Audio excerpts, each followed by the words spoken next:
사회를 맡게 된 대한의사협회 공무이사 이재호입니다. 바쁘신 와중에도 자리를 빛내주시기 위해서 오늘 참석해 주신 기자 여러분들께 감사의 말씀을 드립니다.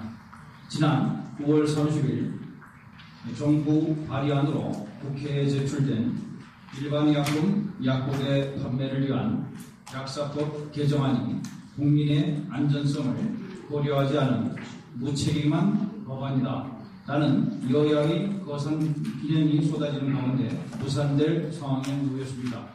이와 같이 일반의약품 약국의 판매에 대한 많은 논란과 주장이 과열되다 보니 그만큼 국민들의 우려와 혼란이 커지고 있는 상황입니다. 이에 의사협회에서는 의학적으로 잘못된 내용을 바로잡고 국민의 알 권리를 충족시킬 필요가 있다라는 판단하에 금일 기자회견 자리를 마련하였습니다. 그럼 일반의약품 약국의 판매 관련 전문학회 입장 발표를 시작하도록 하겠습니다. 회견에 앞서서 참석해 주신 임원들을 소개해 드리도록 하겠습니다. 대한의사협회 경만호 회장님 참석해 주셨습니다. 대한임상양의학회 노형근 이사장님 참석하셨습니다. 대한내과학회 박수헌 법제이사님 참석하셨습니다. 대한의사협회 오석종 이사님 참석하셨습니다. 그럼 이제부터 일반의약품 약국 외 판매 관련 전문학회 입장 발표를 시작하겠습니다. 발표는 경만호 대한의사협회 회장님께서 해주시겠습니다.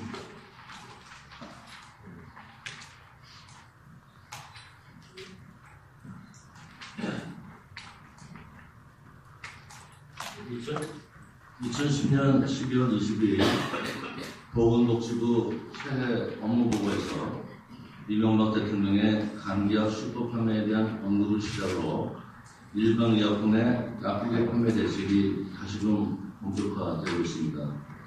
그동안 우리 대한의사협회는 일반의약품 약국의 판매에 대해 중립적인 입장과 발언을 가급적 자제해왔습니다. 이는 동사안의 정책적 필요성 여부 이전에 정치적으로 민감한 부분이 많았기에 자칫 우리 협회 의견이 또 다른 해석과 논란으로 그 진정성과 의학적 결함마저 왜곡될 수 있었기 때문입니다.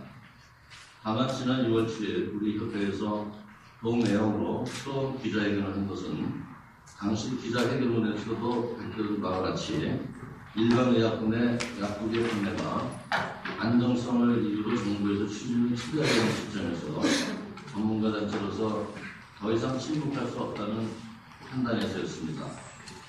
더 나아가 의약품 안정성에 대한 논란이 정작 그 분야에 대한 전문가는 제외된 채 비전문가들에 의해 정치적으로 이슈화되는 것을 견제하고 의약품에 대한 최고의 전문가 단체에서 의학적 측면에서의 의견을 제시함으로써 현재의 혼란스러운 상황을 정리하고자 하는 당위성 때문이었습니다. 다행스럽게도 정부는 일반의약품의 약국의 판매 논의를 중단하지 않고 지속해왔고 지난 2011년 9월 30일에는 약사법 일부 개정 공문안을 정부 발의안으로 국회에 제출했습니다. 일반의약품 약국의 판매는 보건의료 정책의 중대한 변화인 만큼 여전히 이해단체의 대립과 논란이 계속되고 있는 가운데 이번 국정감사에서도 단연 합의가 되어 있습니다. 이처럼 일반의약품 약국의 판매가 정책적 측면을 넘어 정치적으로 논란이 되는 과정에서 주요 쟁점은 바로 안전성과 편의성 부분이었고 이에 대한 각층의 입장이 한층 대립되는 양상을 보이고 있습니다. 이와 같이 일반의약품 약국의 판매에 대한 많은 논란과 주장이 가열되다 보니 그만큼 국민들의 우려와 혼란이 커지고 있고 급기야 국회에서 정부가 발의한 약사법 개정안에 상정을 거부하는 상황까지 이르게 되었습니다. 이에 우리 대한의사협회는 지난 6월 이미 기자회견했던 당시와 동일한 연장선상에서 일반의약품 약국의 판매의 필요성이나 어떠한 정치적 측면도 되지 않은 채 전문가 단체 입장에서 일반의약품 약국의 판매의 안전성에 대한 의학적 견해를 제시할 필요가 있다는 판단하에 이 자리를 마련하였습니다. 의학적 타당성과 전문성을 기하고자 오늘 대한임상양의학회 등 10여 개 관련 학회 전문가가 모여 일반 의약품 약국의 판매에 대해 회의를 하였습니다. 주로 이번 국정감사에서 일부 국회의원들이 제기한 일반 의약품의 안전성에 대한 부분을 충분히 논의하였습니다.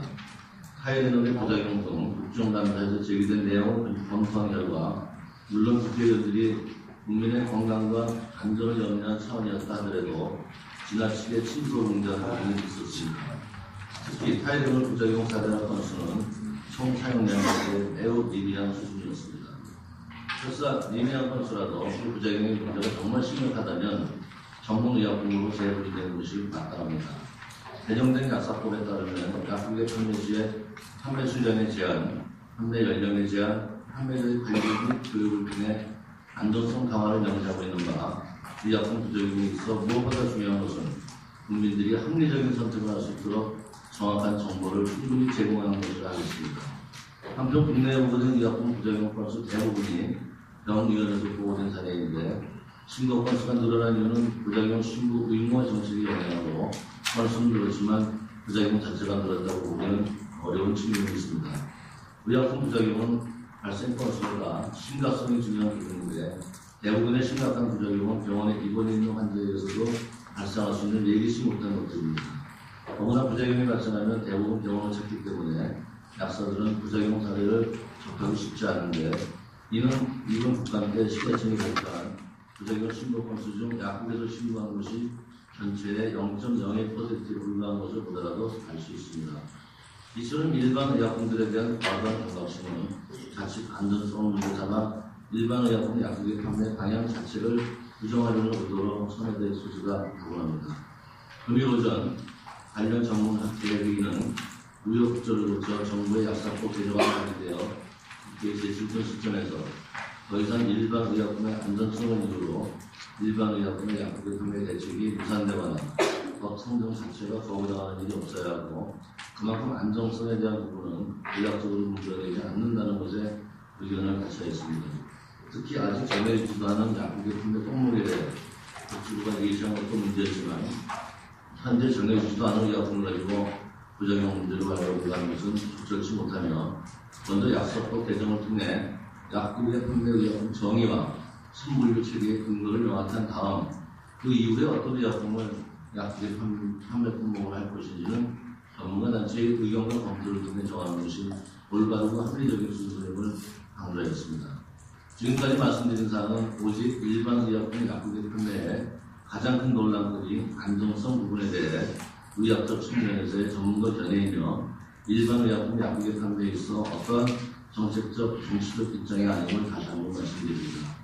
다만 일반 의약품 약국의 판매를 정책적으로 도입하는 문제는 무엇보다 국민의 건강과 편익을 최우선으로 하여 접근해야 하고 이를 위해 전문가 단체의 임상의학적 판단의 사례가 존중되어야 할 것입니다. 끝으로 현행 약사법이 주장하고 있는 일반 의약품의 정의를 이 자리에서 다시 한번 말씀드리며 기자회견을 마치겠습니다. 일반 의약품이란 다음 항목의 어느 하나에 해당하는 것으로서 보건복지부 장관이 정하여 고시하는 기준에 해당하는 의약품을 말한다. 가. 오형 남용된 부교가 적고 의사나 치과의사의 처방 없이 사용하더라도 안전성 및 유효성을 비교할 수 있는 의약품. 나.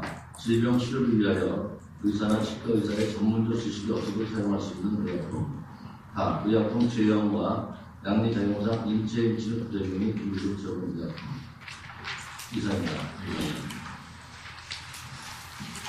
수고하셨습니다. 정정할 것이 있습니다. 지금 현재 일반 약품 약국에 판매되는 10월 4일 보건복지위원회 올라가 있음을 다시 한번 말씀드립니다.